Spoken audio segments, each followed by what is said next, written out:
أعوذ بالله من الشيطان الرجيم. بسم الله الرحمن الرحيم. ياسين والقرآن الحكيم، إنك لمن المرسلين على صراط مستقيم، تنزيل العزيز الرحيم، لتنذر قوما ما أنذر آباؤهم فهم غافلون. لقد حق القول على أكثرهم فهم لا يؤمنون. إنا جعلنا في أعناقهم أغلالا فهي إلى الأذقان فهم مقمحون. وجعلنا من بين أيديهم سدا ومن خلفهم سدا فأغشيناهم فهم لا يبصرون. وسواء عليهم أأنذرتهم أم لم تنذرهم لا يؤمنون. إنما تنذر من اتبع الذكر وخشي الرحمن بالغيب، فبشره بمغفرة وأجر كريم. إنا نحن نحيي الموتى ونكتب ما قدموا وآثارهم، وكل شيء أحصيناه في إمام مبين. واضرب لهم مثلا أصحاب القرية إذ جاءها المرسلون، إذ أرسلنا إليهم اثنين فكذبوهما فعززنا بثالث فقالوا إنا إليكم مرسلون. قالوا ما أنتم إلا بشر مثلنا وما أنزل الرحمن من شيء إن أنتم إلا تكذبون. قالوا ربنا يعلم إنا إليكم لمرسلون وما علينا إلا البلاغ المبين. قالوا إنا تطيرنا بكم لئن لم تنتهوا لنرجمنكم وليمسنكم منا عذاب أليم. قالوا طائركم معكم أئن ذكرتم بل أنتم قوم مسرفون. وجاء من أقصى المدينة رجل يسعى قال يا قوم اتبعوا المرسلين، اتبعوا من لا يسألكم أجرا وهم مهتدون. وما لي لا أعبد الذي فطرني وإليه ترجعون. أتخذ من دونه آلهة إن يردني الرحمن بضر لا تغن عني شفاعتهم شيئا ولا ينقذ.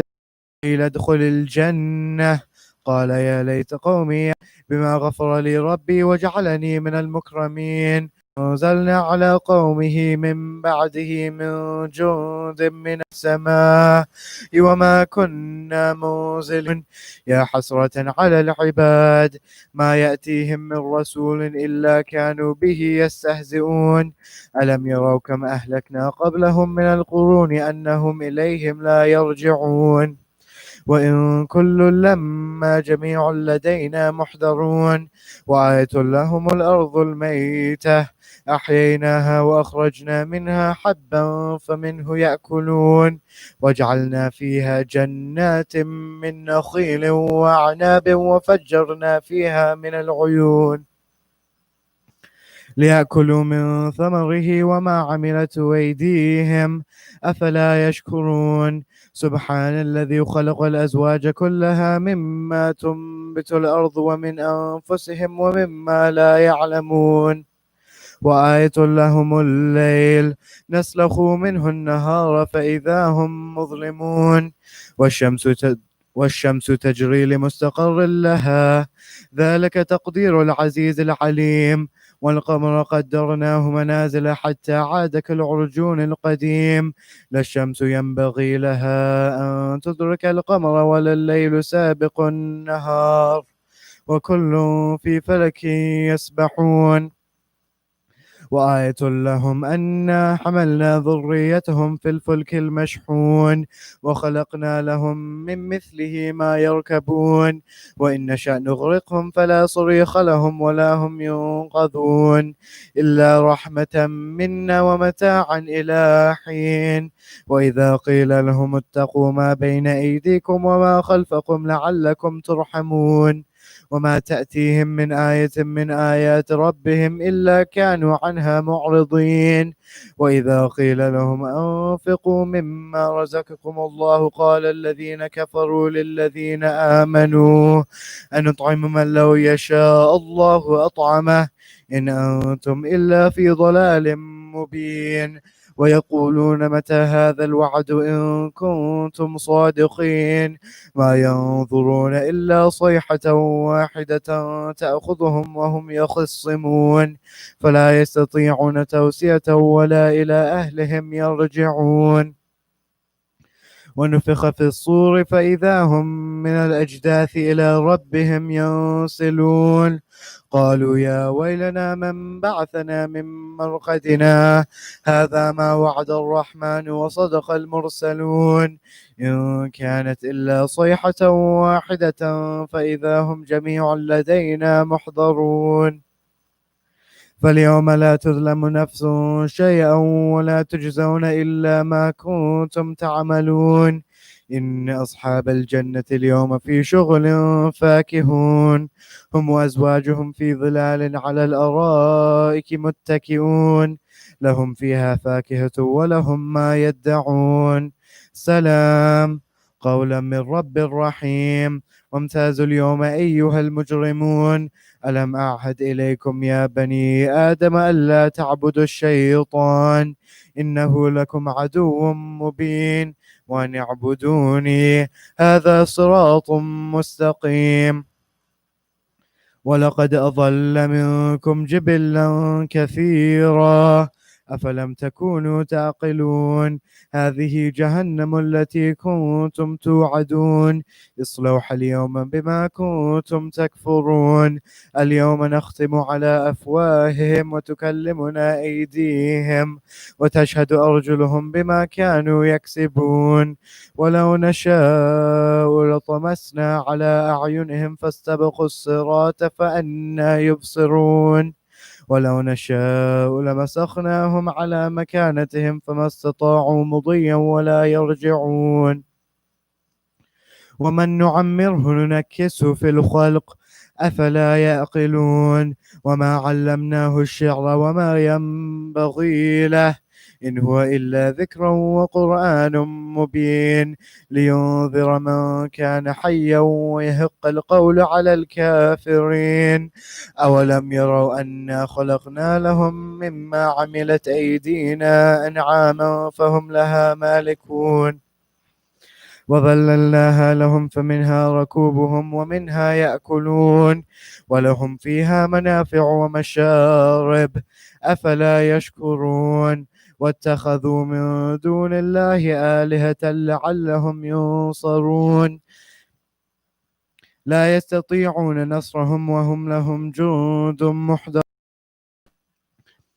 أولم يرى الإنسان أنا خلقناه من نطفة فإذا حكيم مبين وضرب لنا مثلا ونسي خلقه قال من يحيي العظام وحي رميم قل يحييها الذي أنشأها أول مرة وهو بكل خلق عليم.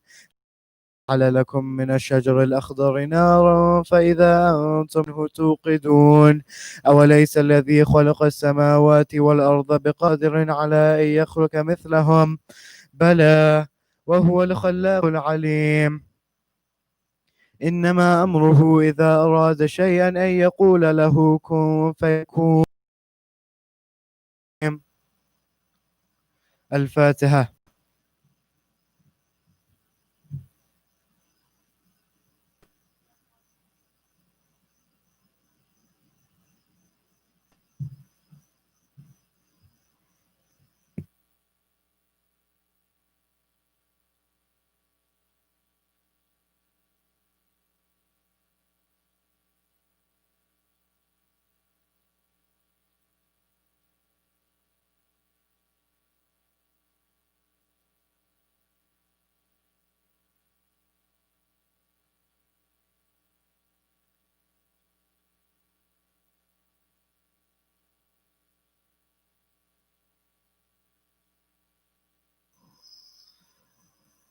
Brothers and sisters, Assalamu alaikum. Just a quick announcement. Tonight's program, Surah Yasin, was recited for Marhum Askar Ali Khalfan, Marhumeens of the Khalfan and Isa family, Mustafa G.R. Jaffer, Marhum Abdul Razak G.R. Jaffer, Marhumeens of Kaku, Kaki, Alidina, Banji, and Sachadina family. Also, Sadiq family, Nazir family, Kazmi family, Sayyid Amir family, Bazaz family, Sunubar Amir, and all marhumeens. Surah Fatiha.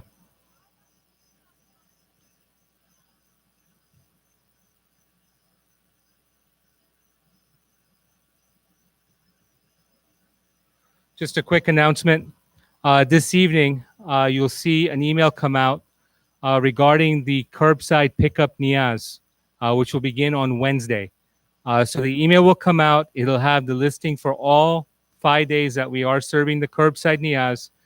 Please fill out the days that you are planning to come pick up the food.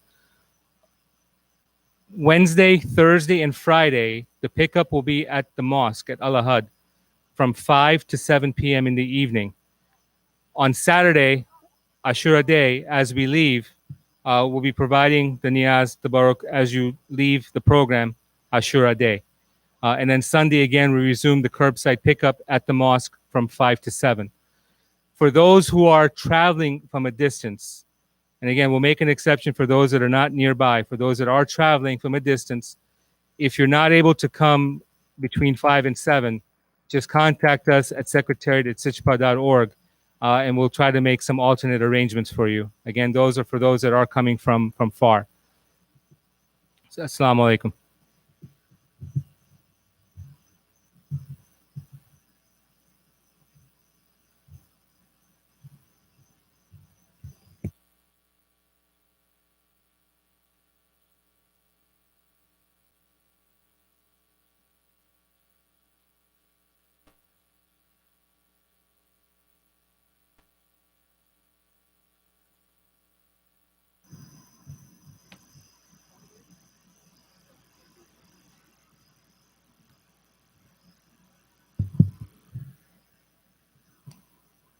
ومحمد وآل محمد صلوات اللهم صل على محمد وآل. Let us take our hearts and souls tonight to Karbala, inshallah, under these blessed and open skies. May Allah subhanahu wa ta'ala grant us the opportunity very soon to visit the holy shrines of Abu Abdullah al-Hussein, Hazrat Abbas alayhi salam, and all the Shuhada Karbala. Bar Muhammad wa Ali Muhammad salawat. Allahumma salli ala Muhammad.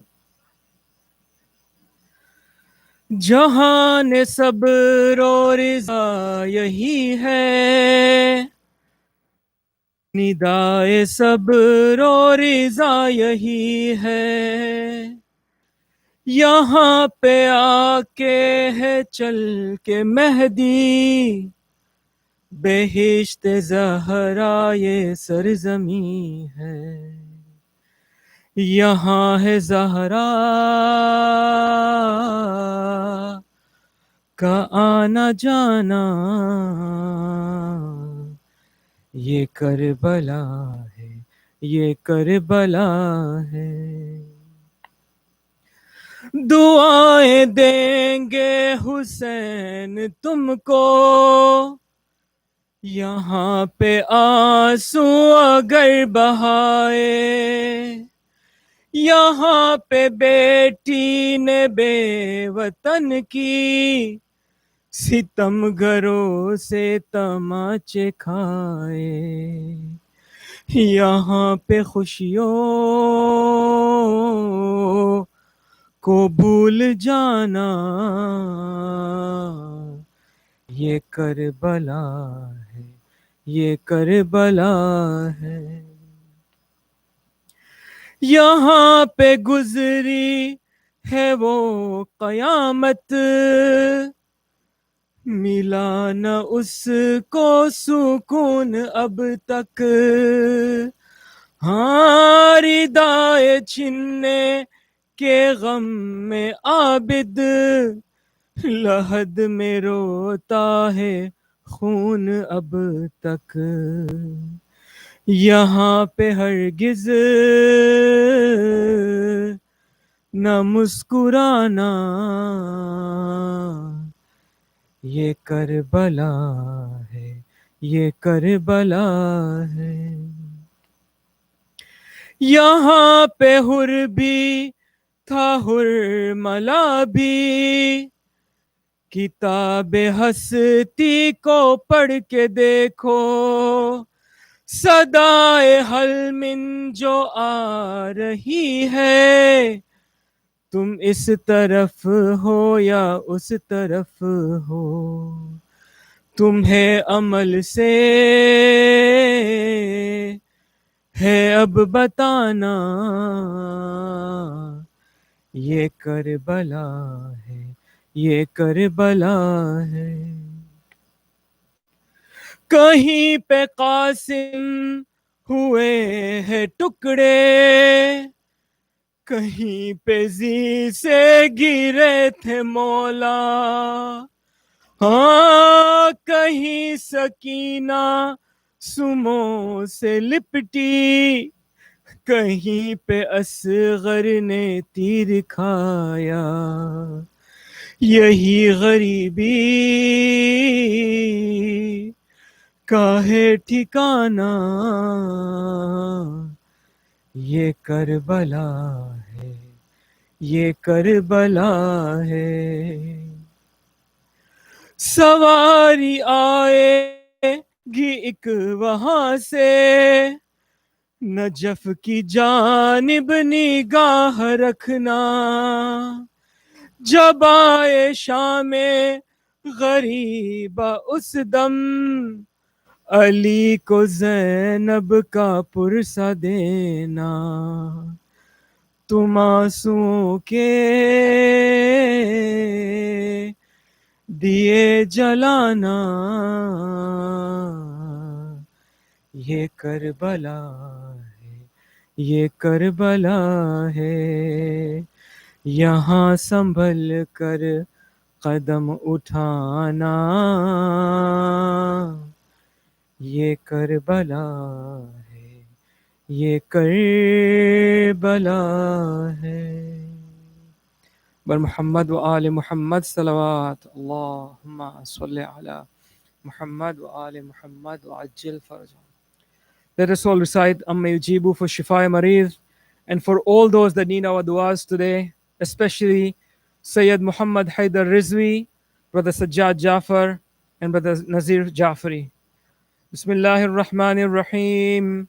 أَمَّن يُجِيبُ الْمُضْطَرَّ إِذَا دَعَاهُ وَيَكْشِفُ السُّوءَ أَمَّن يُجِيبُ الْمُضْطَرَّ إِذَا دَعَاهُ وَيَكْشِفُ السُّوءَ أَمَّن يُجِيبُ الْمُضْطَرَّ إِذَا دَعَاهُ وَيَكْشِفُ السُّوءَ أَمَّن يُجِيبُ الْمُضْطَرَّ إِذَا دَعَاهُ وَيَكْشِفُ السُّوءَ أَمَّن يُجِيبُ الْمُضْطَرَّ إِذَا دَعَاهُ وَيَكْشِفُ السُّوءَ.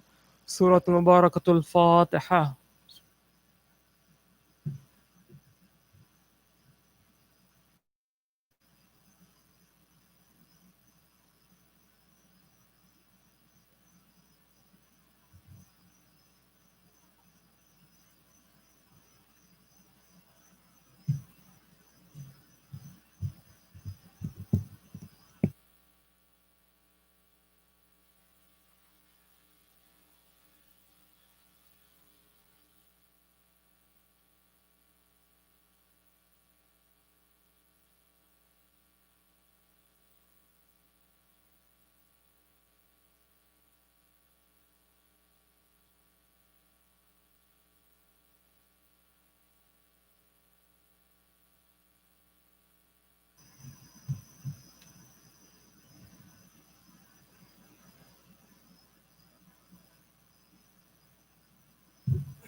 رحم الله من قرأ سورة المباركة الفاتحة.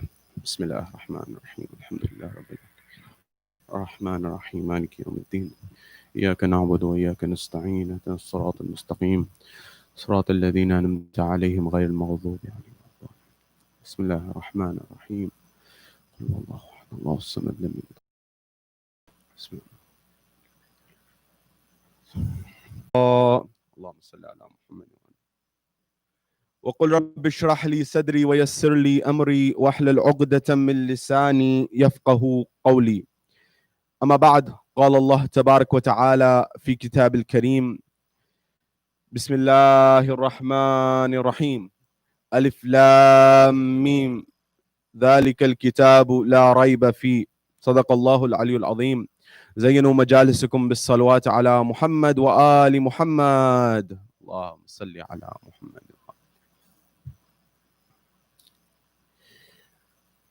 My respected elders, brothers and sisters in Iman, in Allentown, across the North America, across Europe, and across the world, Salamun alaikum jami'an wa rahmatullahi wa barakatuh. Question: what is skepticism? Keep this in the back of your mind, inshallah, we'll return to it.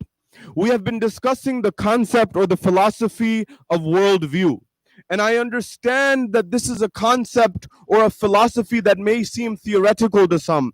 It may seem philosophical to some. It may seem too deep in meaning for some. But I tell you, this topic, this conversation is at the heart of everything.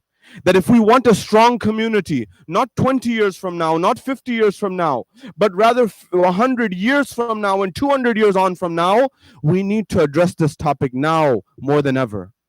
What is my worldview? How do I see the world? How do I analyze the world? How do I assess the world? Because how I look at the world, how I analyze the world, how I assess the world dictates how I exist in the world. Remember, we said that our thoughts give rise to our actions. Our actions give rise to our character over time. Our character becomes our destiny. And when we finish this life in this abode, if we have a world view on the life after death, that impacts how we act in this world.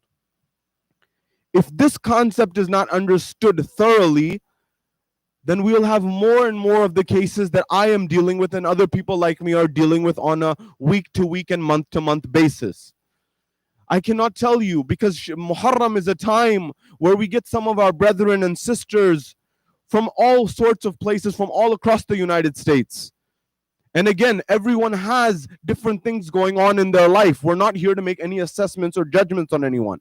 We're here to come together to try to address some of these things that can help make a stronger framework for our futures. Therefore, in the brief moments that we have together tonight, I want to discuss some pivotal concepts to help us understand how we see the world. Do we see it from the lens of the Ahlul Bayt? Do we see it from the lens of the Quran al-Majid wal Furqan al-Hamid?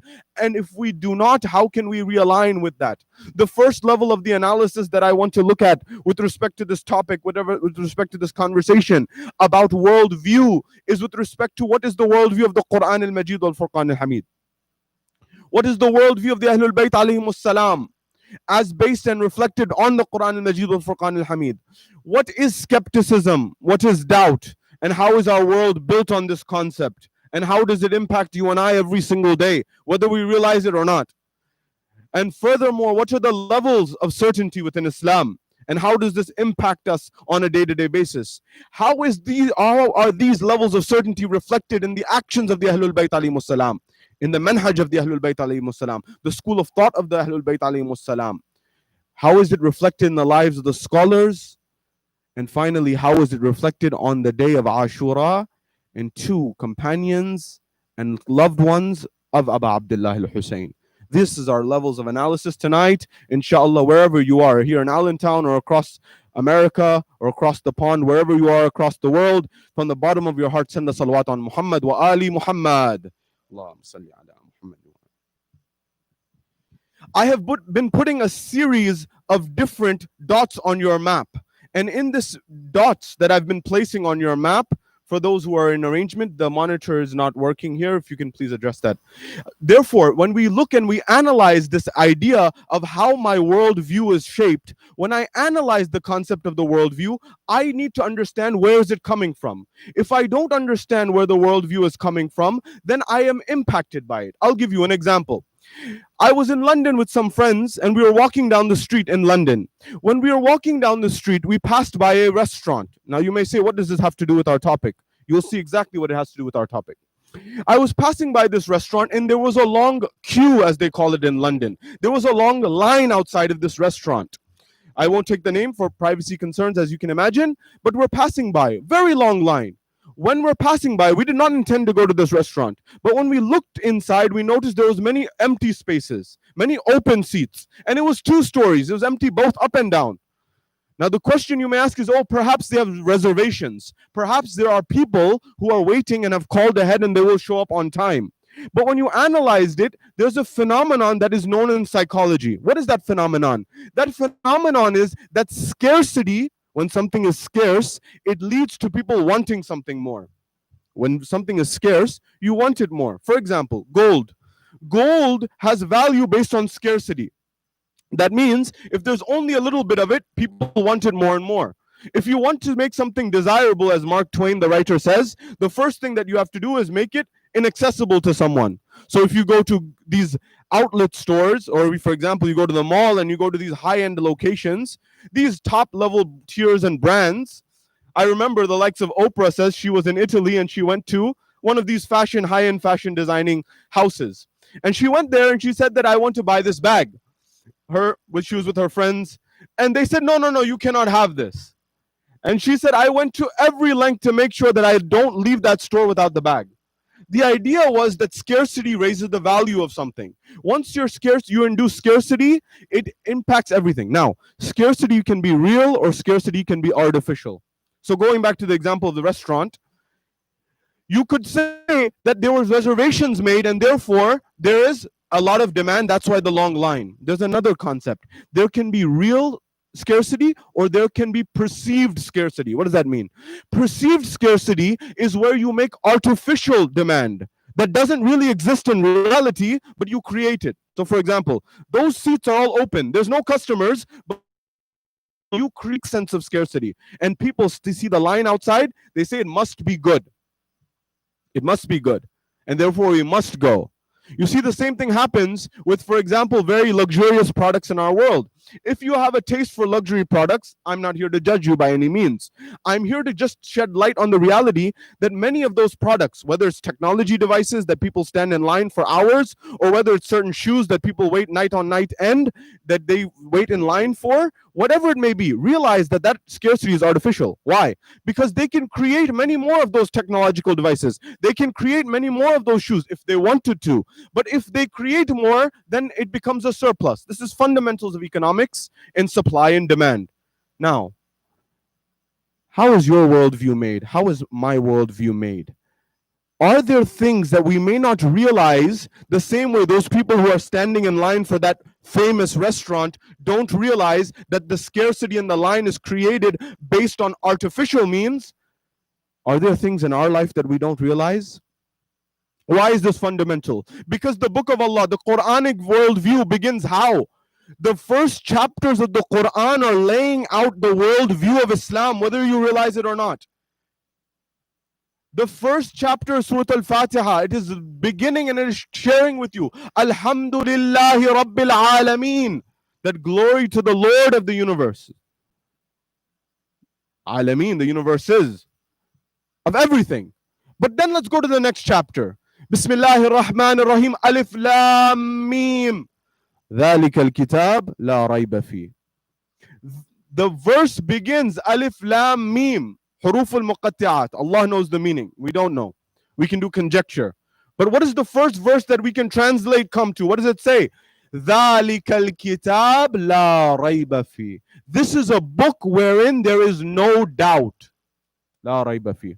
هُدًى لِلْمُتَّقِينَ الَّذِينَ يُؤْمِنُونَ بِالْغَيْبِ. It's a book wherein there is no doubt. It is a guidance for the ones who have taqwa and those who believe in the unseen. Do you believe in the unseen? Do I believe in the unseen? You must ask yourself that fundamental question. How much of your life, how much of your belief system, how much of your worldview is based on the view of the Ahlul Bayt and the Quran? And how much is based on other factors, such as the ones that I mentioned the night before? Why? Why is this fundamental? Because we're having young people who are going off to college, who are going off to university, who I get the emails, who I have to have the conversations with, who are not bad people, by the way. They're good people who are going to these top tier universities. You have some of these top tier universities in your own backyard, don't you? You have Ivy League institutions here. You have Ivy League institutions here. Ba Muhammad wa Ali Muhammad salawat. It seems to be working now. Seems to be working. Thank you. Another one for Fatima al-Zahra. Sallu ala Muhammad wa Ali Muhammad. Allahumma salli ala Muhammad wa ali. There are things that are impacting our youth, and those main elements, those fundamental elements have not been addressed. To help them have a strong sense of belief, to help them have a strong sense of purpose in life. That's why many of our youth, they're going to top tier universities, Ivy Leagues and similar. And after 2 years, after 3 years, after 4 years of completing a course, they say, I no longer believe. I no longer believe in God. I no longer believe in these concepts. I'll tell you an example, true story. I have a colleague of mine, a friend of mine who's from the Shia community, who we were in grad school together. He says, it's very interesting. Sayyidi, I know you lecture. I want to share something with you. So I said, what is it? He said, I am somebody who's studying computer science, as you know. I said, yes. He said, we were in engineering. He was in computer science. I was in my department of engineering. And so when we were discussing, he said, I go to conferences because his focus, his PhD was in computer science. But he said, my application of my research, when you get your dissertation, he says, my application of my research is in medicine.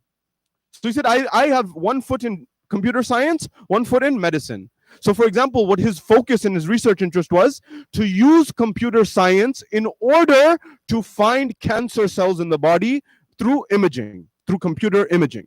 So to use computer, and in fact, his algorithm, his team's algorithm was very successful. They were able to see they were able to detect cancer cells in the lungs with roughly 97% accuracy.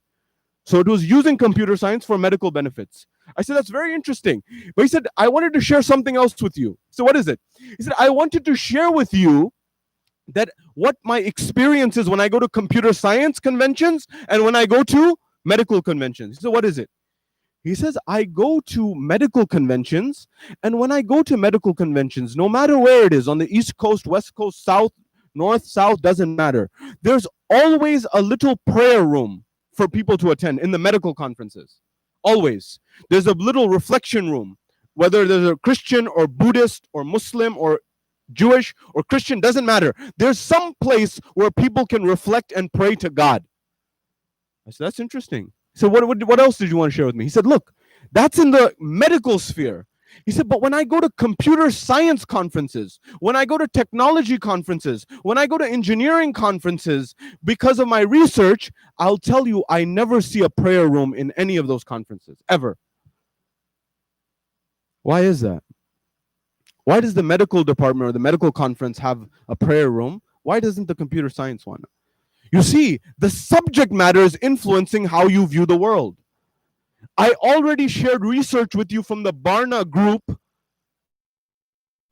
that showed that attending religious Christians in America, only 17% of them actually have a biblical view of the world. And at the same time, there are people who are impacted by postmodernism, they are impacted by new spirituality, they are impacted by secularism, they are impacted by Marxism. I tell you with certainty, or as much as I can have at least, our youth, our next generation, their primary worldview may very well not be Islam. Now, again, I told you, there's no doubt that there's benefit in science. There's no doubt there's benefit in mathematics. There's no doubt that there's benefit in all of these things. Capitalism and all of these things have tremendous benefit. However, the question is, like the blind man and the elephant, is there a connecting force? Is there a connecting element? From the viewpoint of Islam, that is the Quranic perspective. There's no doubt about that. But with our worldview, what is it? You see, our world, coming to the philosophy, our world is built on skepticism. 500 years ago, there was a man by the name of René Descartes. He was French. He was a person who is known for the Cartesian coordinate system. He's very well known for saying that you have heard cogito ergo sum. It's a Latin term, which means, which you've heard in English, which is I think, therefore I am. This was roughly 500 years ago. For our youth in ecology and the likes, you will remember the XY plane. You know where you plot the graphs in mathematics? That is called the Cartesian plane. That XY plane is named after Rene Descartes. He was a mathematician and a logician and a philosopher. So he said this very famous line, I think, therefore I am. How did he get there? He started analyzing his different senses. He started analyzing his sense of smell, his sense of touch, his sense of hearing, his sense of seeing, everything. All 5 of the senses. And he asked the question, can they deceive me? That is, can they deceive what I see in the world? Remember how the Quran opened. ذَلِكَ الْكِتَابِ لَا رَيْبَ فِيهِ. The first issue that is addressed in Surah Baqarah, in the 2nd chapter of the Quran, is what? This is the book wherein there is no doubt. That means if you are basing your framework on doubt, you need to check yourself. Rene Descartes said, is it possible for my hearing to deceive me? Is it possible that I hear something that's not really there? He said, all the time people hear things, they say, I'm hearing something, but it's not really there. He said, hearing can deceive me. My touch deceive me? He said, you know, sometimes you feel like something's crawling up your leg and you realize it's nothing really. He said, my touch can deceive me. He says, can my smell deceive me? Yes.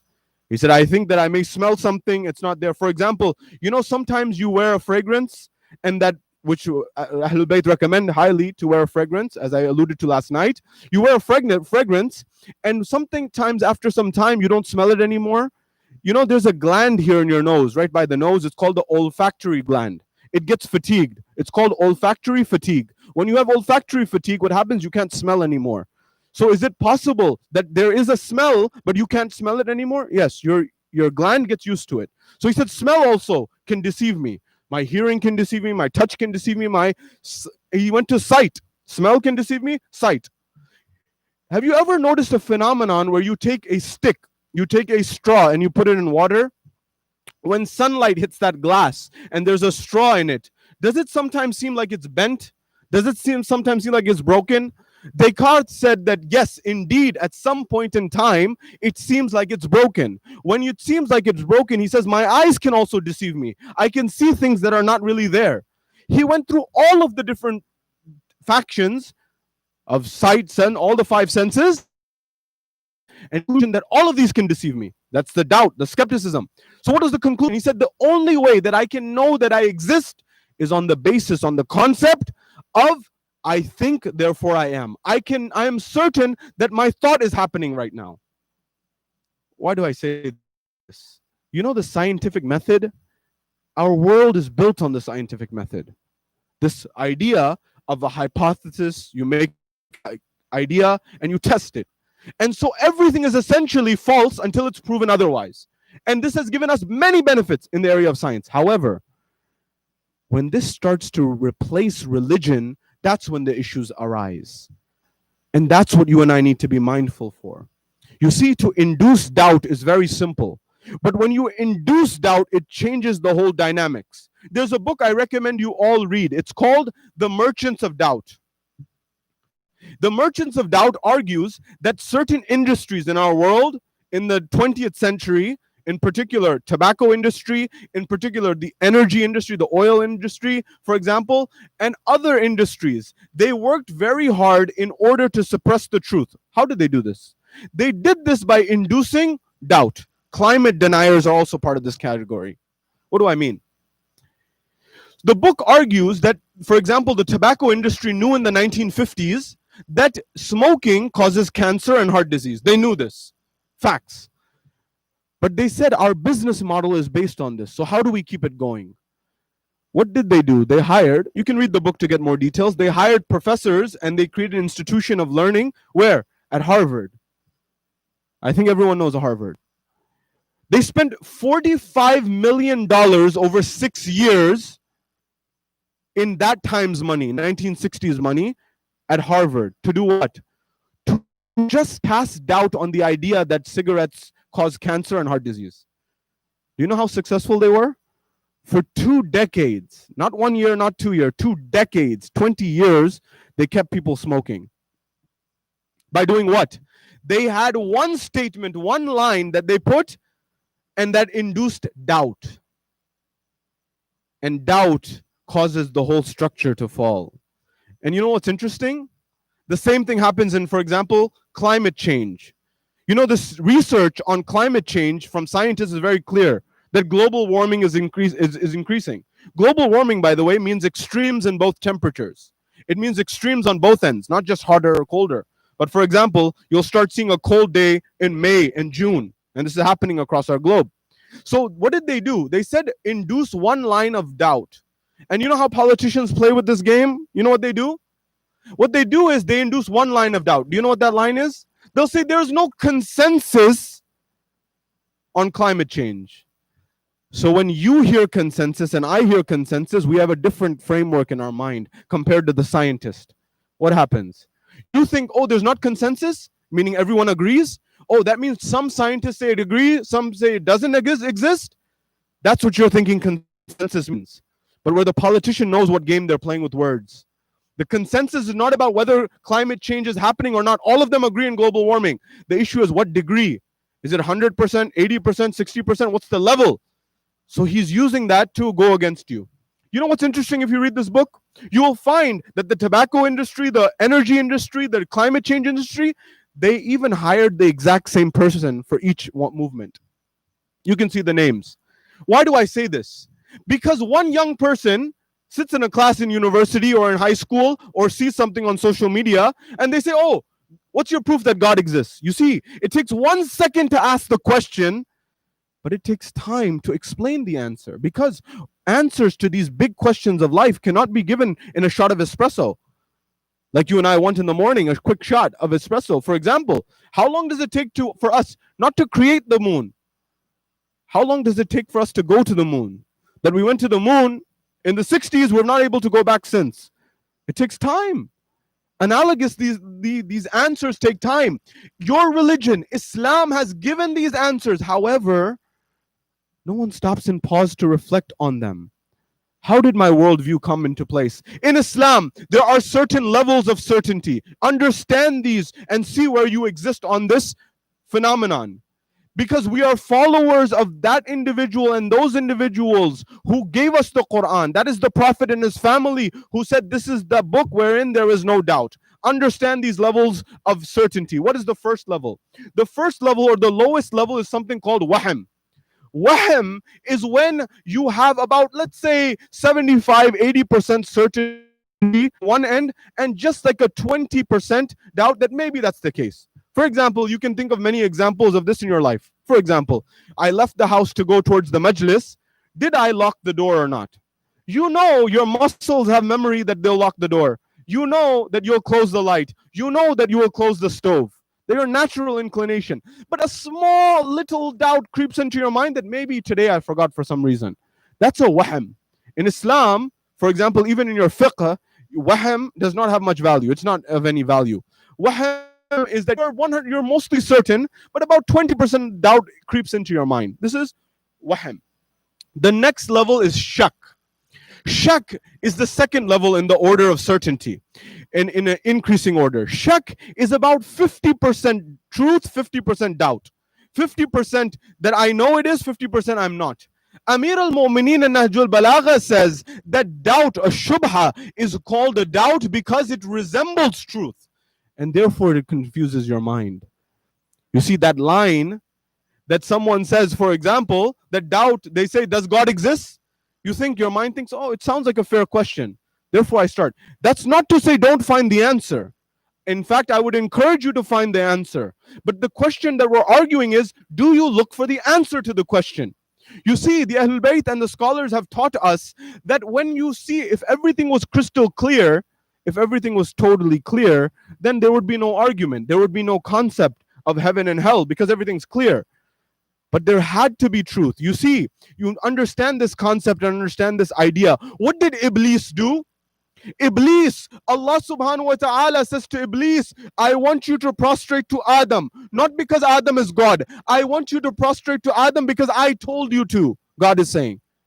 What did Iblis respond? Did he say, what is his istidlal? What was his dalil? Iblis says, he says, I worshipped you on every planet, on every speck, every location on this planet. There's not a single place in our traditions that say that Iblis did not bow down and prostrate on the earth. He said, I worshipped you for 6,000 years. I did sujood on every area in every territory. What is he using? He's using haqq to describe batil. Do you understand? Iblis even used haqq to try to validate his view. This life balances between truth and certainty, and uncertainty and skepticism. That's the second level. Doubt is called doubt because it resembles truth. Even Iblis used truth in order to try to explain his falsehood. That's the same thing that happened in Karbala. There were people who knew the Quran in the camp of Imam al-Hussein. There were people who knew the Quran on the side against Imam al-Hussein. There were people who had memorized the Quran on both camps. That's what happens when truth and doubt get mixed. That's why the Holy Prophet says in Ghadir that I am leaving for you two weighty things, the thaqalain, Kitab Allah wa itrati ahl bayti. So that whenever truth and falsehood get mixed, go directly there and you'll find truth. Shak, shubha, shak, and certainty. This is the second level in the hierarchy of certainty. When we go further than this, you begin to realize that there are other domains that emerge, such as what? Such as itminan. Itminan is what? Itminan is when, for example, you're over the 50-50 mark. You're saying, I have some, for example, this comes up a lot when you go to these halal restaurants, for example, right? You think in your mind, I see the label, I see the sign, for example, I see all of these things that are there, and I see all these things, everything. Look, by the way, with respect to the view of halal and haram, we leave that for the scholars. But I will tell you my own personal experience. I was sitting only a few feet away from Sayyid Sistani when a group from Canada had actually come. And they said, we have to ask you a question. He said, what's the question? He says, sometimes restaurants in the West, they have this sign that says, for example, by the way, I'm not checking anyone's faith here, by the way. But he says, like, for example, like we get these bulk meals and things like that are poultry or the likes. It says halal. But it may come from a non-Muslim location or things of that nature. He says, for example, that sign on the box doesn't necessarily have any value whatsoever. So what has value? The scholars say the word of a Muslim has value. Meaning, if you go to a Muslim, you're not to ask them. You don't need to ask the Muslim because you have trust that they know that what the ruling in Islam is and they act according to it. But why is it that if someone's not a Muslim, I need to ask and I need to do some investigation? I'll give you an example for my young ones, and many people across universities have understood this concept. For example, have you heard of this veganism? When someone is vegan, not only do they not eat meat, they do not eat, for example, milk. They do not eat byproducts of animals. For example, what? They will not eat, for example, dairy. They will not drink milk. They will not eat cheese if someone is vegan. Understand this. There's vegetarian and there's vegan. Many people, for example, may be vegetarian, but vegans do not eat even the byproducts of animals. Here's the question. You come to my house and you are a vegan guest of mine, and I try to make all the arrangements for you in order to make sure that your food is proper. I give you food, I give you your meal, it's vegetarian, all of these things. At the end, I give you dessert. I give you your dessert of choice. It's a laddu, it's a baklava, whatever. I put a little bit of honey on the side or on top of it. I think I gave you something vegan. I think I gave you something that adheres to your dietary practice. What's the problem? Anyone who knows veganism, honey is not allowed for vegans. Vegans don't eat honey. Why? It's a byproduct of bees. I didn't know that. You see, the person who's a non-Muslim on the issue of this matter, it's not because they are non-Muslim we don't accept their belief. The idea is they are judged by a different system of belief. It's not to put question and doubt on the non-Muslim. Not at all. It's just because they don't adhere to that. If I'm not a vegan, I don't know what a vegan can eat and cannot. I think I know, but that honey does the same thing in Islam. Islam says you give the benefit of a doubt of a Muslim because they follow the same belief system as you. You don't put doubt on them. What's the next level? Husn or dhan. What does the dhan mean? This is very good.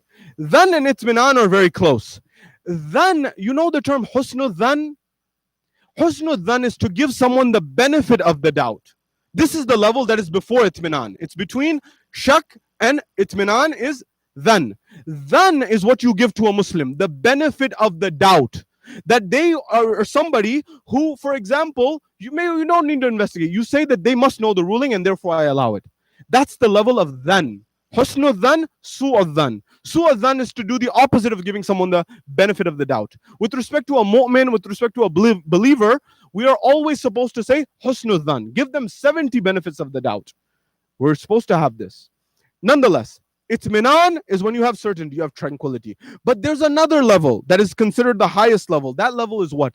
That is the level of yaqeen. Certainty. 100% certainty. Who has this? Who understands this?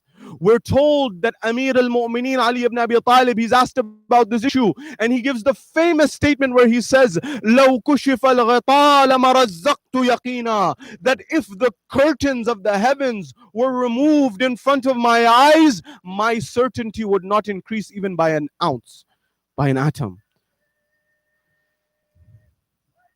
Ya Ali, Ya Ali. Ya Amir al-Mu'mineen.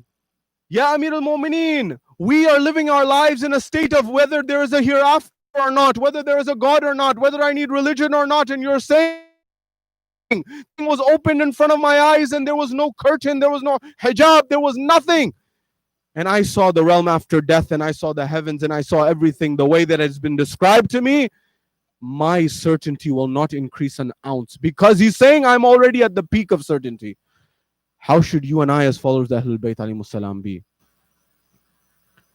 You see, you need to make a choice. Those answers about is there God, to those questions about what is the proof of God, why do I need religion in the 21st century, for example, what are the benefits? You need to understand this concept because the fundamental foundation of all of this lies in that. Understand that this skeptical view of the world has benefits for science, and science is good within its own domain. But do not replace science as your God. Many Muslims in our world, they don't follow Islam. They follow what sociologists call scientism. Do you know what scientism is? Scientism is replacing your religion with science. So for example, the main goal in life is what? Become a doctor, become an engineer, get an education and work on that. Now, that's not bad in and of itself. It's actually highly encouraged. It's wonderful, especially based on the advice of Sayyid Sistani. That's a great goal to have in life. But is that your only goal? Is that the main goal of life? Don't answer that question. Your actions will answer that question for you. Your priority in life, your real, true purpose in life will be dictated by your actions.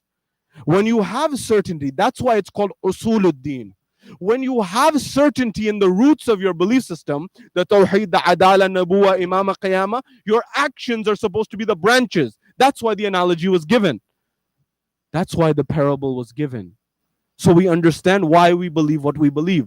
But I've been telling you, and I'm telling you again, your viewpoint right now, your thought process is not that of what you've chosen yourself. Your viewpoint of the world is based on modernity, is based on evolution, is based on skepticism, is based on postmodernism, is based on all of these things. But you don't know the labels. I don't know the labels. We don't know the dynamics. Therefore, we have to go back to the Ahlul Bayt alayhimus salam. What did they explain to us? What did they share with us so that we understand? Why do we understand and why do we focus on Ahlul Bayt alayhimus salam? You see, some of these cultural elements, some of these deep things about life are getting lost. You know, there was a time where you used to come to the majlis of Imam al-Hussein alayhi salam, not because of who's on the flyer, and not because who's the reciter, and not because of anything. Because Fatima al-Zahra was there. That's it. You came there because the majlis itself had a barakah. You see, there's also a trend. And I have systematically changed this in my own life. There's a trend. You know what the trend is? The trend is to try to get more and more material from lectures so I can check the box. I got this much knowledge, this much knowledge, this much knowledge. That's a good thing. To learn more is good. There's no doubt about that. But understand, some of our scholars, when they have their gatherings with their closest students, they teach one thing. I'll give you an example. There's a beautiful book I recommend you all read. It's called Sunan al-Nabi by Allama Tabatabai. Allama Tabatabai has this book called Sunan al-Nabi, which is the prophetic traditions of the Holy Prophet, what he did in his own life. The people who are the scholars, the mystics, they say when you read the book, don't read it like a book where you pick it up and you always are trying to finish the book. No. You take one tradition, read it, and then you close the book and you implement it in your life. And until you implement in your life, you don't go to the next tradition. We live in a world that we're trying to get volume. We're trying to get a tremendous amount. I want to know a little bit about everything, which has its place. But the most important and most crucial questions in life, the ones of depth, they aren't getting answered. Ayatollah Bahjat, we're told there's a moment in time, he narrates a story of his teacher. Ayatollah Bahjat, this scholar, this mystic, he relates his tale of his teacher, true story, with people who are there as witness. What happened? This was happening in the Hawza al-Ilmiya. It happened one day on Thursday nights and on Friday nights. It's very common for the scholars of the Hawza to have a majlis in their house.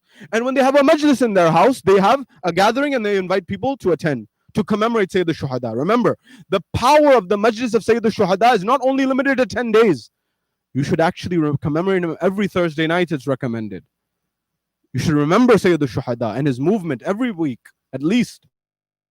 Nonetheless, this is the sunnah of our Ahlul Bayt as well as our scholars of Ahlul Bayt. So therefore, on a Thursday night, we're told that they were supposed to have a gathering. The person, the scholar, he tells his student to invite the people on this and this day. It was usually Thursday, but he said this week on Friday. He did not convey the message appropriately. Everyone showed up on Thursday when they were supposed to come on Friday.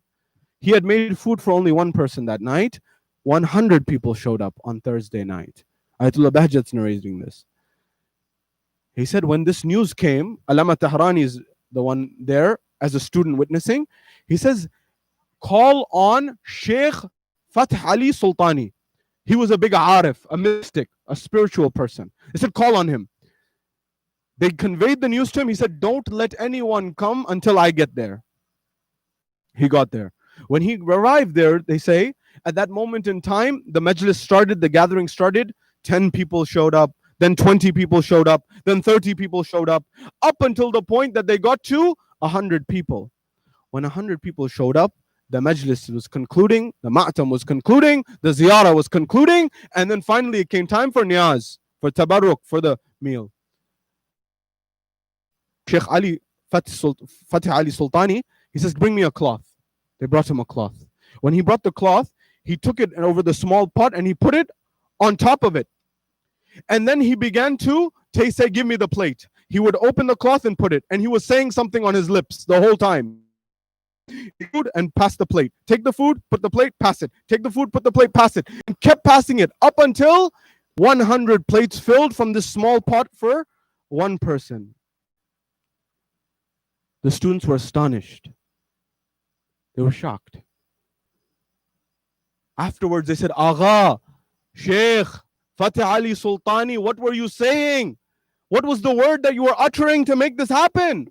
We've heard this about Rasulullah. We've heard this about Dawat Dhul Ashira, that there was a time where the big leaders of Quraysh came and Rasulullah is announcing to them his prophethood and he's inviting the near ones. وَأَنذِرْ أَشِيرَتَكَ الْأَقْرَبِينَ.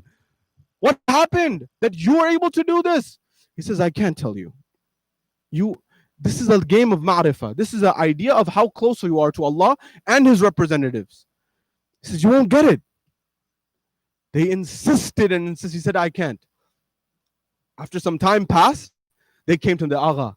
Where were your students for so long? If you don't tell us, who will know? How will?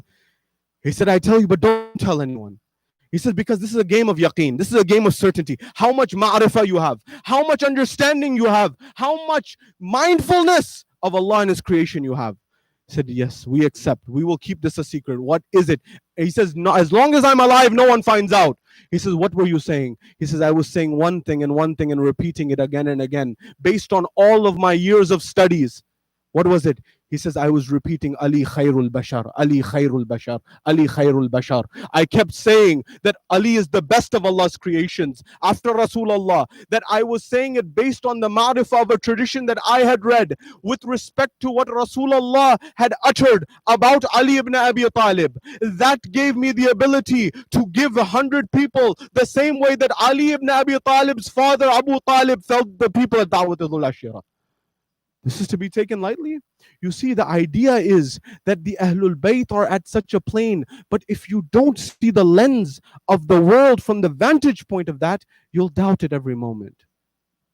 Doubt is good in the scientific method, but doubt without looking for the answers in the Islamic realm is something of challenge.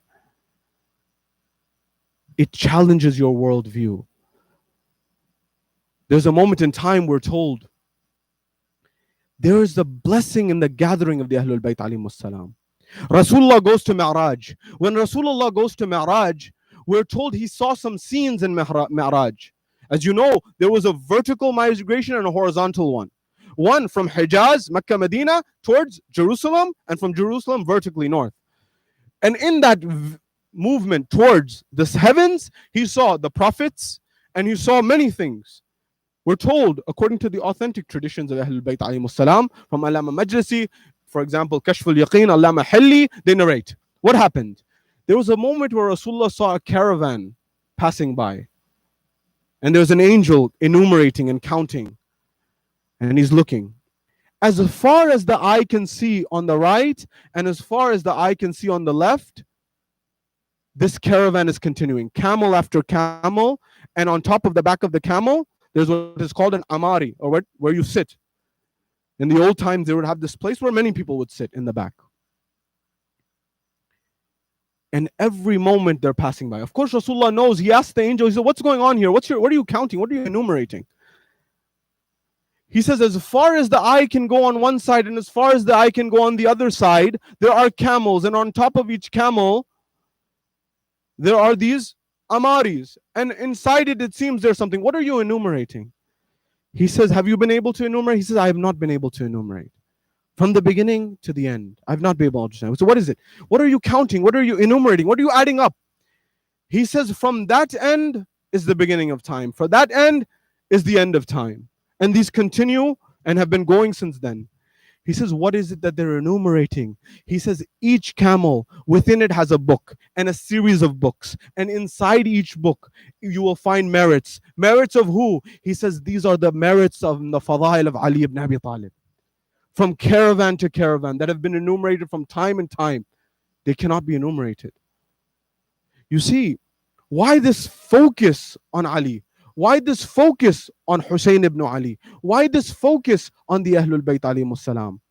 If you begin to think that these are just fairy tales, what's going to happen 20 years down the line? What's going to happen 50 years down the line? I'm not saying just to accept it on face value. I know exactly who I'm speaking to in the crowd here, by the way. I'm not necessarily speaking to the people who attend every day. I know you know. I'm speaking to those who attend and don't attend, who know and have that doubt in their life. I'm saying investigate that doubt. That's all I'm saying. Investigate and check where you are in your ma'rifah of the Ahlul Bayt. Because that ma'rifah takes you to the Quran. And that ma'rifah of the Quran takes you to Allah. You may say that this is trying to exceed the position of Ali. This is trying to exceed the position of the Ahlul Bayt. You see, when you realize and you study, the more you study, I'm no one, I'm talking about what the scholars say, you realize what the priorities are. We'll leave that here for tonight. You see, we commemorate Karbala at a level that you and I haven't been able to measure with science today. We're told that when Abyssinia, the movement happened towards Abyssinia, towards modern day Ethiopia, the Muslims were there led by Ja'far al-Tayyar. You see, the certainty of Ali and his family, Abu Talib's family, it came in help and handy for the Islam at every moment in time. Ali is the first in Badr, Ali is the first in Uhud, Ali is the first in Khandaq, Ali is the first in Khaybar, and all of these. He's the first in Nahrawan and every single one. Ali had such a level of certainty that in the battle of Nahrawan, there are 9,000 on the other side. Ali is saying there will not even be 9 left on the other side. He's given the conclusion of the battle before it even begins. That's the level of certainty he had at every moment. At the moment of Khaybar, we're told in history, Ali ibn Abi Talib is returning from Khaybar. And at the same time, when Ali is returning with victory from Khaybar, Ja'far al-Tayyar is returning from Abyssinia. Rasulullah says, I don't know what I should be more happy for. Should I be more happy that Ali is returning from Khaybar with victory? Or should I be more happy that Ja'far al-Tayyar is returning from Abyssinia? That they were equivalent in the eyes of Rasulullah. This Ja'far al-Tayyar had a son by the name of Abdullah. Abdullah ibn Ja'far al-Tayyar. We're told there's a moment in time where Abdullah is playing as a young child. Rasulullah sees him. He enters into the family house.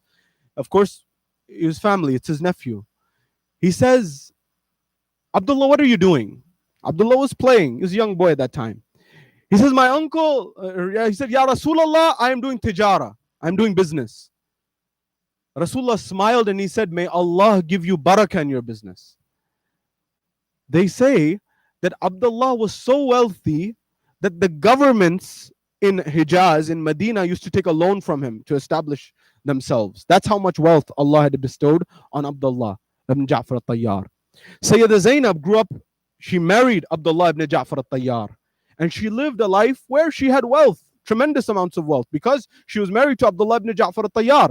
She had every luxury one could imagine in life. But remember, does luxury live in your heart or does it live in your vicinity? Is it external or is it internal? That's the question you have to ask yourself. Although Sayyida Zainab had all of this, that material wealth never possessed her. How do I know that? The reason is, if it possessed her and owned her, she would never allow herself to go towards Karbala. She would never allow herself, knowing that she has to suffer in Kufa and Sham. Because when you have that wealth and possession, if it owns you, you'll say, maybe I'll let it go. Maybe I'll pass on this opportunity to go with Sayyid al-Shuhada. That wealth didn't own her, nonetheless. We're told that Imam al-Hussein alayhi salam, he has a conversation with Abdullah ibn Ja'far al-Tayyar. Abdullah says, Yabna Rasulullah, don't go towards Kufa. Don't go on this journey. Where are you going to leave? That's what the tradition says. It says, you know the people of Kufa. You know these people. He says, Abdullah, you know I've made a promise. I've made a pact.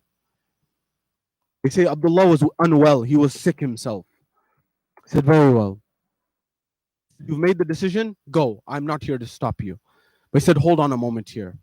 He goes, he leaves the vicinity of Imam. It's in Medina, and he goes and he brings 2 young boys. He says, these are my 2 sons, Aun and Muhammad. He says, I want you to take them on my behalf. When times get tough, when times get difficult, take these 2 on my behalf. We're told that this caravan proceeded towards Kufa and Sham and went all the way towards Karbala, from Mecca towards Karbala. And when they went towards Karbala, the day of Ashura comes. When the day of Ashura comes, we're told there's a moment in time on the day of Ashura where Sayyida Zainab is looking at her 2 sons. When she's looking at her 2 sons, we're told that these 2 sons, they are trying to go and get permission. Look at the environment that these 2 sons are in, Aun and Muhammad. They go to their uncle Abu Abdullah al-Hussein. They say, our uncle, O Imam, Sayyidi wa Mawlai, allow us to go to the battlefield. He says, you are the amana of your father, Abdullah.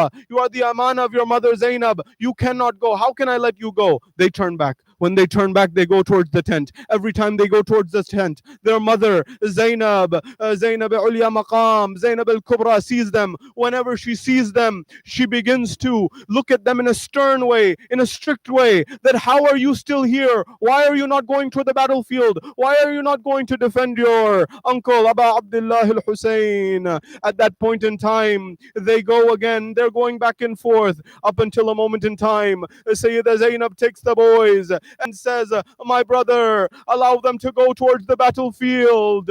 He says that I have to ask Abdullah, or it is Abdullah's amana. At that point in time, she says, Abdullah sent them for this very purpose.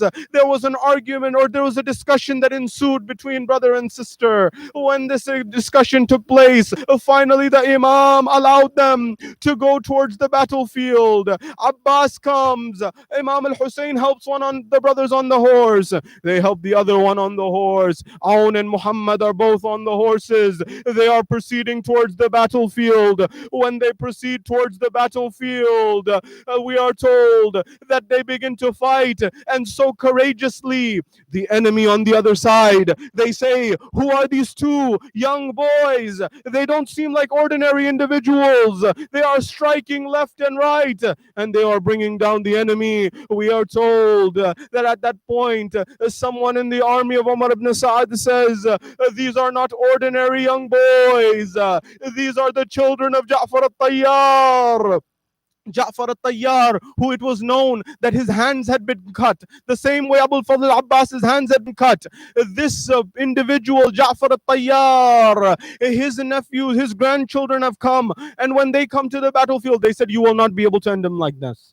You will not be able to end them like this. You must surround them. You must ambush them. You must separate the two brothers. They were fighting back to back. The enemies, they came and they separated them. They circled both of them individually, and they began to strike them left and right. The two brothers fell towards the ground. When the two brothers fell to the ground, they called out to their uncle. They said, Assalamu alayka ya Aba Abdullah. أجركم على الله. Ajrukum ala Allah, ajrukum ala Allah. Give your condolences to Zainab in this night. We are told that the Imam heard this. He ran toward one of the brothers. And they say he ran towards Aoun. When he ran there, he says, my uncle, Aba Abdullah, when I fell, I heard my brother fall. Can you go and see, is he okay? They say Imam went towards the other brother. He went towards Muhammad. He says, my uncle, I heard my brother fall. At that moment, Sayyid al-Shuhada says, I'm just coming from him. He says, go see him. I'm just coming from him. He says, Sayyidi wa Mawlai, my uncle Abu Imam al-Hussein, just one thing, do me one favor. I have one request. Imam said, tell me, what is the request? He says, Muhammad says, just tell my mother I didn't drink from the Furat. Tell my mother I didn't drink from the Furat. I remembered the children of Sayyid al-Shuhada, of Imam al-Hussein. Imam brought the two bodies into the tents. And they say Sayyida Zainab didn't cry. In fact, some scholars went to say that when Imam saw this, he began to cry on the bodies of the children, like a mother weeps for the children. Ajrukum ala Allah. Ajrukum ala Allah. They say that this caravan continued. Sayyida Zainab, she didn't cry for her two sons, Aoun and Muhammad. They say that they went from Karbala to Kufa to Sham.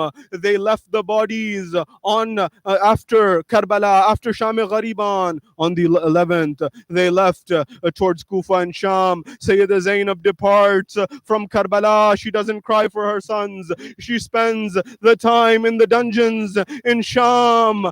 She doesn't cry for her sons. They are released, and we are told they have a majlis, and one by one the heads of the shuhada come.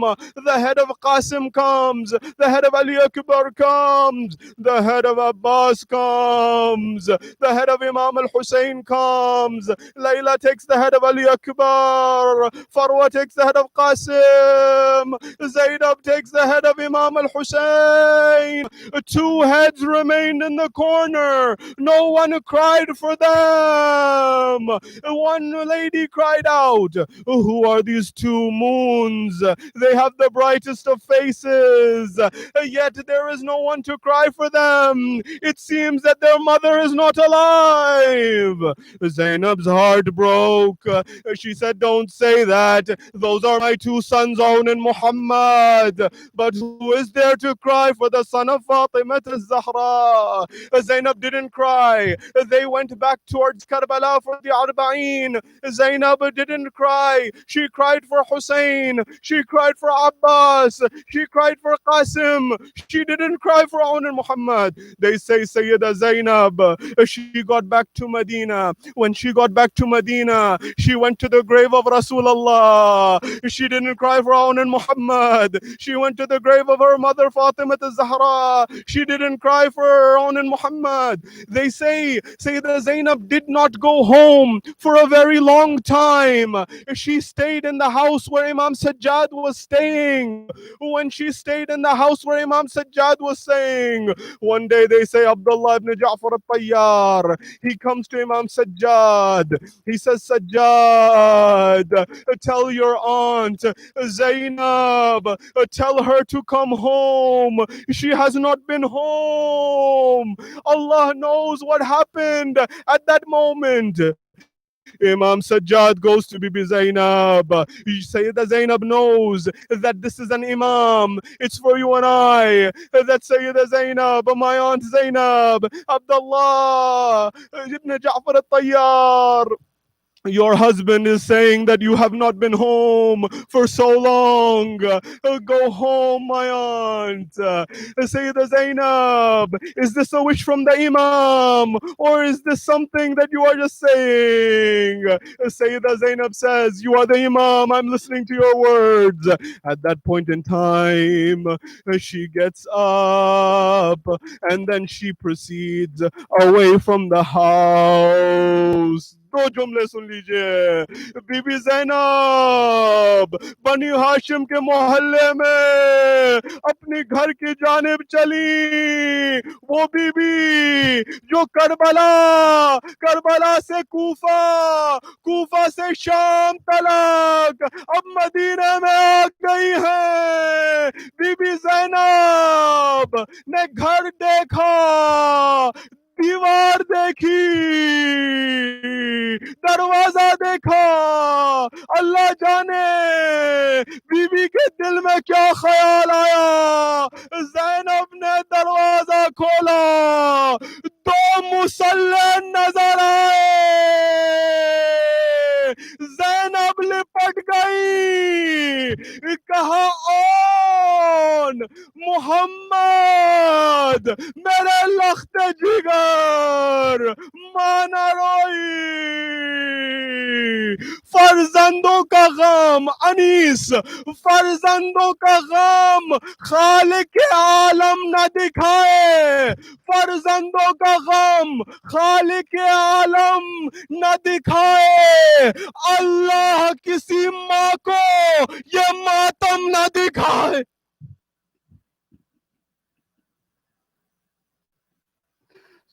Sallallahu alayka ya Rasulullah. Sallallahu alayka ya Amir al-Mu'minin. Sallallahu alayki ya Fatima al-Zahra, Sayyidat al-Nisa al-Alamin.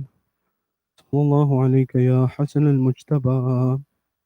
السلام على الحسين وعلى علي بن الحسين وعلى أولاد الحسين وعلى أصحاب الحسين. أنا حسين يا حسين يا حسين.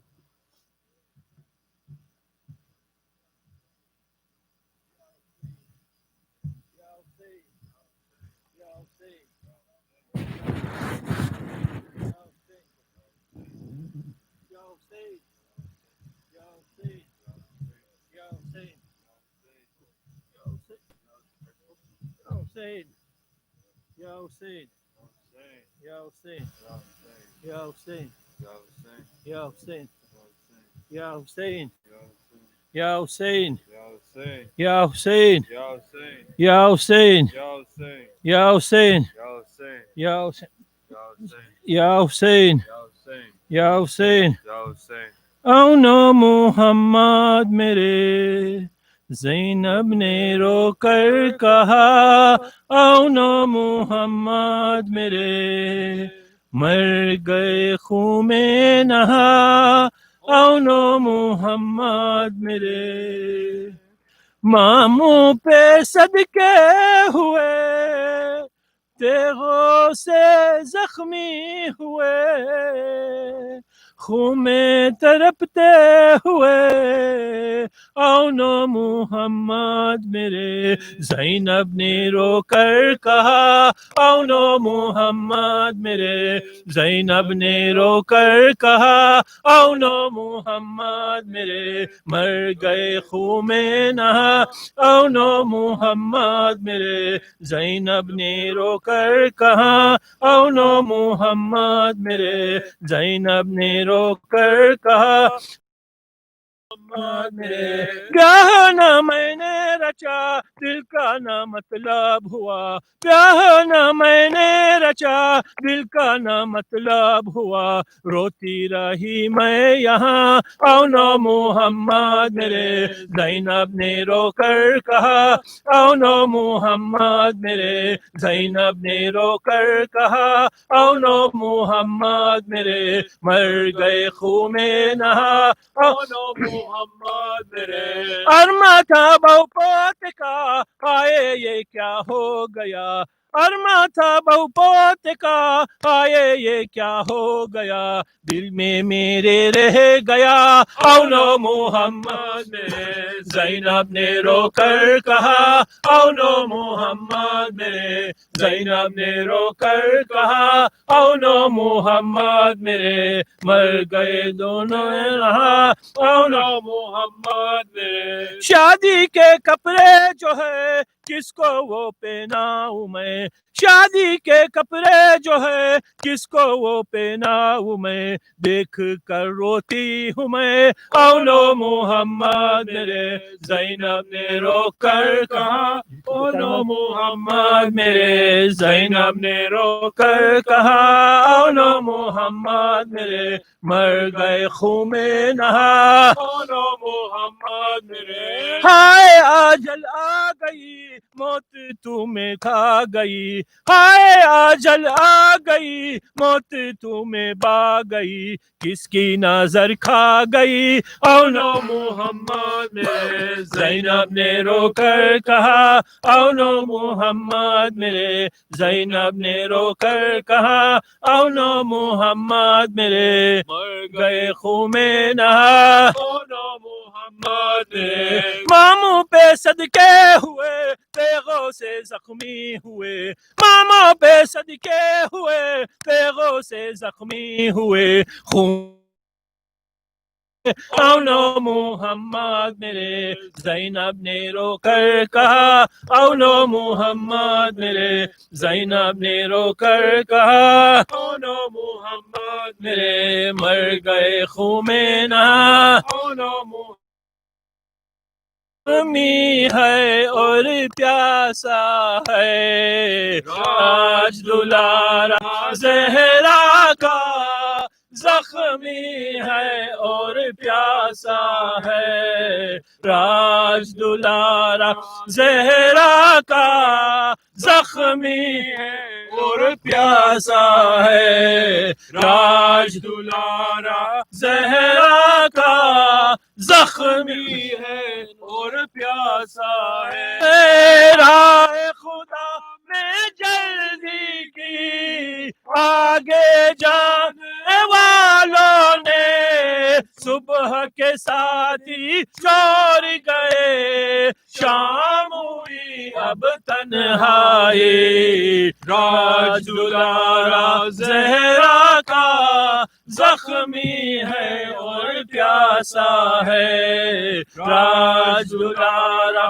زہرا کا زخمی زخمی ہے اور پیاسا ہے راج دلارا زہرا کا زخمی ہے اور پیاسا ہے اکبر و قاسم کوئی نہیں آس بندے تو کس سے بندے اکبر و قاسم کوئی نہیں آس بندے تو کس سے بندے دریا چھیننے والا بھی دریا چھین کے سوتا ہے راج دلارا زہرا کا زخمی ہے اور پیاسا ہے راج دلارا زہرا کا زخمی ہے اور پیاسا ہے راج دلارا زہرا کا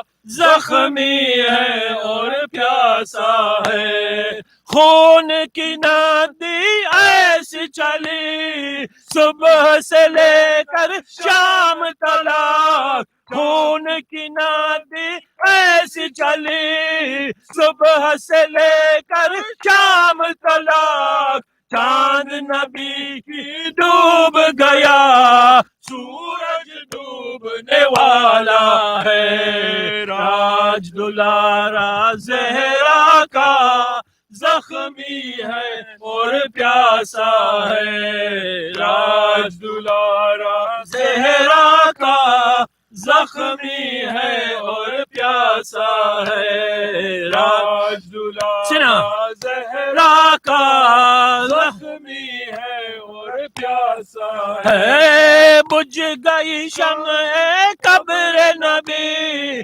داشت بلا کیا روشن ہے بجھ گئی شمع قبر نبی دشت بلا کیا روشن ہے بیچ میں خیمے جلتے ہیں چاروں طرف اندھیارا ہے راج دلارا زہرا کا زخمی ہے اور پیاسا ہے راج دلارا زہرا کا زخمی ہے اور پیاسا ہے راج دلارا زہرا کا زخمی ہے اور پیاسا ہے موت یہ تیری کیسی تھی مرنے والا تیرے لیے موت یہ تیری کیسی تھی مرنے والا تیرے لیے مجلس باستی باستی ہے ماتم صحرا صحرا ہے راج دلارا زہرا کا زخمی ہے اور پیاسا ہے راج دلارا زہرا کا زخمی ہے اور پیاسا ہے راج دلارا زہرا کا زخمی ہے اور پیاسا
That